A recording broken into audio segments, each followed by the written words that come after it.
सपनों से भी खूबसूरत ससुराल। माँ, क्या मैं सच में आपकी ही बेटी हूँ?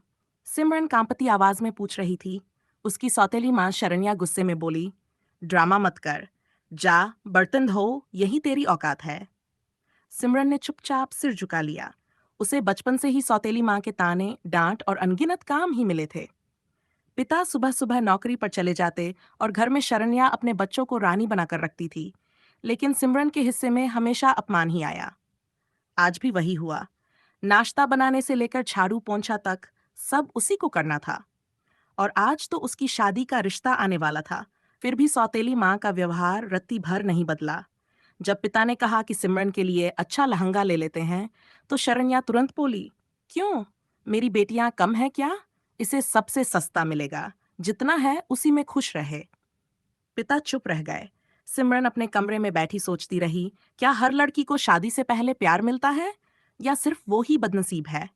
शादी के दिन शरण्या ने उसे जानबूझकर सबसे हल्की फीकी साड़ी पहनाई ताकि वो दुल्हन जैसी बिल्कुल न लगे, जबकि उसकी सौतेली बहनें चमकते हुए कपड़ों में घूम रही थीं। जब सिमरन नीचे आई, एक रिश्तेदार ने ताना मारा, अरे ये दुल्हन है या नौकरानी? सिमरन ने सुना लेकिन कुछ नहीं कहा। विदाई के समय शरण्या ने हद पार कर दी। जा, वापस मत आना, और हाँ, ज्यादा उड़ने की कोशिश मत करना। सिमरन की आंखें भर आई, लेकिन उसने खुद को संभाल लिया। सब चले गए और वो कार में बैठी बस एक ही सवाल सोचती रही, क्या उसे किसी घर में प्यार मिलेगा? लेकिन जैसे ही कार उसके ससुराल पहुंची, उसकी किस्मत बदल गई।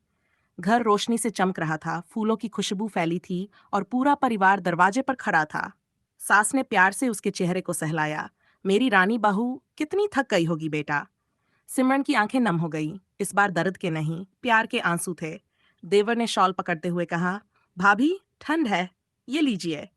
जिठानी बोली, बहू, अब ये घर आपका है, पहले आराम कीजिए। ससुर मुस्कुराए, बेटा, इस घर में बहू नहीं, बेटियां आती हैं। सिमरन को यकीन नहीं हो रहा था कि ये सब उसके लिए है। कमरे में पहुंचते ही उसे मेवा, फूल और एक प्यारा सा नोट मिला। वेलकम होम क्वीन सिमरन। उसकी आंखें फिर भर आईं। अगली सुबह जब वो नीचे आई, पूरा परिवार नाश्ते का इंतजार कर रहा था।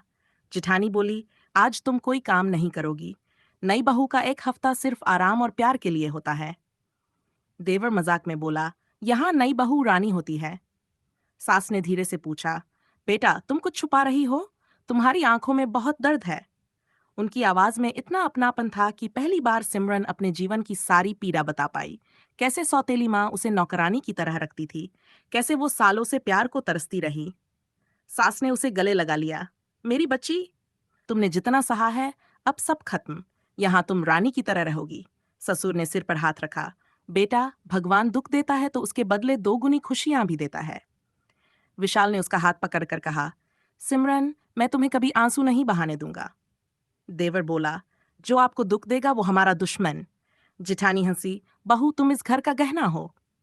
कुछ ही दिनों में घर का हर इंसान उसके लिए आसमान जैसा बन गया।